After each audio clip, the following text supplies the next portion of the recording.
distribution or reseller. If you want to get your product out there and in the hands of your target audience, then you need to focus on your distribution channel. This is easier said than done, and sometimes you might find yourself torn between reseller partners and distributors. With software as a service expected to achieve over 17.7% growth in the future, it's now more important than ever for you to start exploring your options.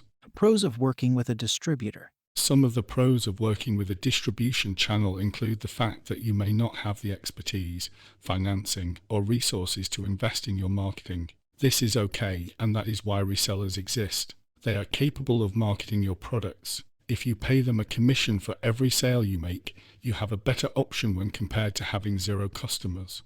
Exposure to the bigger market.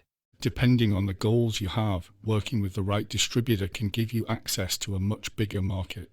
If you can find a reseller or distributor who matches your long-term goals, then this will help you to meet your long-term business objectives far more than you realize. They have a digital infrastructure.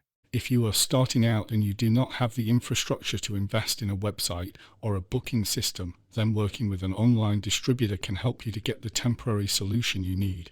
They have a digital infrastructure and they have the payment facilities you need to grow your company. The only thing that you need to do is be mindful of how much commission you are being charged per customer.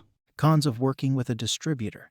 There are also some cons to working with a distribution channel. Some of them include the fact that you are now dependent on various external factors. Part of working with a distribution channel means that you rely on other companies to do what they say they are going to do.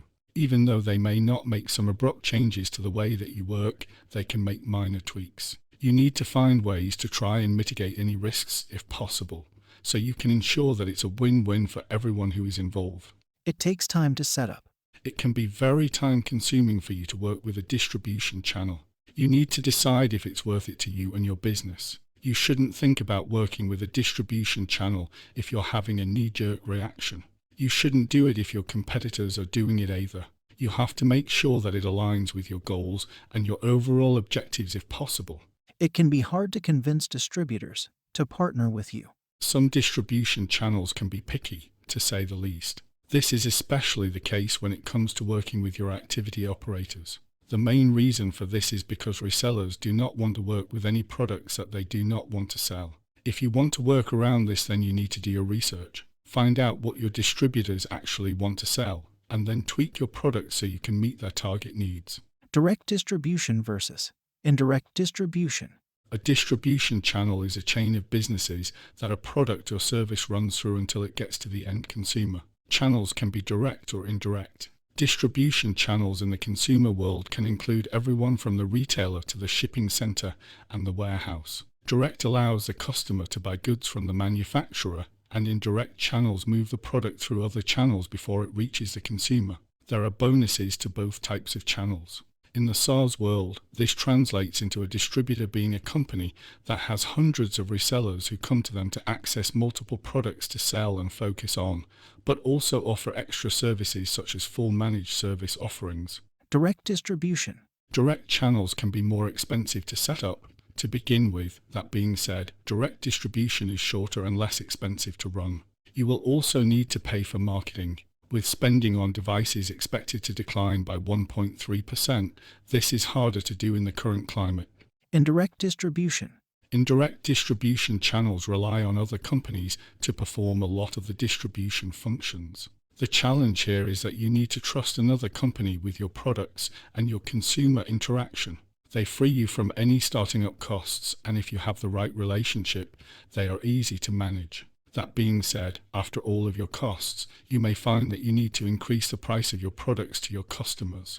The pros of working with a reseller. For a lot of SaaS providers, working with a reseller can be a good option. This is especially the case in the early days of getting established, but also taking your product out to a wider geographic market or extending your service capabilities. Established customer base. If you are just getting started, then resellers can give you the established customer base you're looking for. They may well have established reviews so that you don't need to start from scratch. Sales experience and marketing. Larger resellers tend to be well versed in selling SaaS products, and they may have some very good strategies which will help you to get your product out there. The cons of working with a reseller. Working with a reseller can come with some cons. If you want to find out more about them, then look below. You have no control over how resellers represent you. While your reseller may well be experienced in sales and marketing, they may not be doing it the way you want. If you have a premium brand, then this can be somewhat problematic, as you may find yourself relying heavily on your overall branding to bring in new customers. Smaller margin. Even though you need to make quick cash, it's not going to be as profitable if you work through a reseller when compared to selling your product yourself.